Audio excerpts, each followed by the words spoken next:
So there's this pirate, and his ship pulls into town, and he's walking down the street to go to the local watering hole, probably called the Green Dragon or something piratey like that.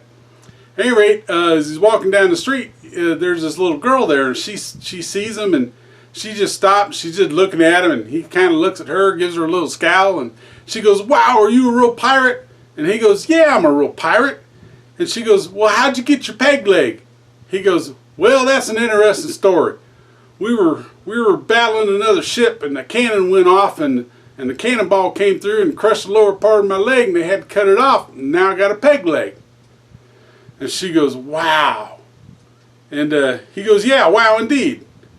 And she looks at him and she goes, "Well, how'd you get your hook?" And he says, "Well, that's another interesting story.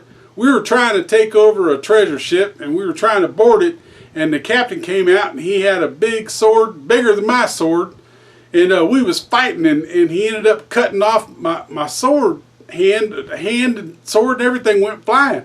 We barely made it out of there alive." And she goes, "Wow, that's amazing." He goes, "Yeah, wow indeed." And she goes, "Well, I don't understand. How'd you get your eye, your eye patch?" And he goes, "Well, that's another interesting story.